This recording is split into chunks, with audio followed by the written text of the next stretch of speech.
Hi everyone, welcome back to another mini blog. তো এখন আমি আমার বাড়িতে রয়েছি, কলকাতায় নেই। তো সকালবেলা 11:30টায় ঘুম থেকে উঠে আমি ব্রেকফাস্ট করে নিয়েছিলাম দুধ, কলা, ওটস আর পিনাট বাটার। আমি খুব রেয়ারলি এটাতে চিয়া সিডসও অ্যাড করি, বাট এখন করিনি। অনেক দিন পর পর খাচ্ছি, তাই জন্য একটু গাটাগুলো ছিল। তো খেয়ে নেওয়ার পরে আমি স্নান করে ফ্রেশ হয়ে গেছিলাম। ফ্রেশ হয়ে উঠোনে চুল শোকাতে শোকাতে দেখি আমার মা পাম্মি আন্টি হয়ে গেছে, লিটারেলি গসিপ করছে দাঁড়িয়ে। তারপর আর ভিডিও নেওয়া হয়নি। সন্ধ্যাবেলায় আমি, মুস্কান, আমার আরও ফ্রেন্ডসরা মিলে সবাই মিলে বেরিয়েছিলাম।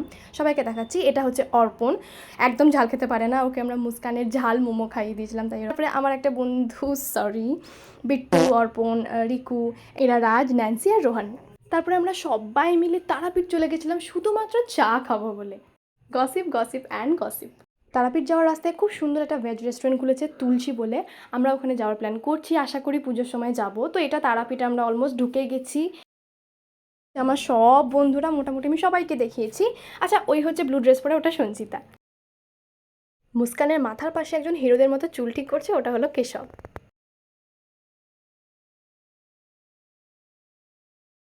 দেন আমরা সবাই চা নিয়ে নিয়েছিলাম, আর এই যে ব্যতিক্রম রোহান চায়ের বদলে কোল্ড ড্রিঙ্কস নিয়েছিল। এটা মানা যায়?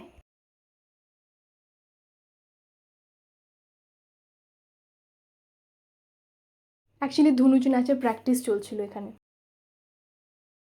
এটা দেখে আমার নস্টালজিয়া হিট করছিল। জেলি ছোটোবেলায় খুব খেয়েছি, আর আমি খেতে চেয়েছি, আমার বন্ধুরা আমাকে কিনে দেবেন, এটা হতে পারে? তো আজকের ব্লগটা এতটুকুই ছিল, দেখা হচ্ছে নেক্সট ব্লগে, টাটা।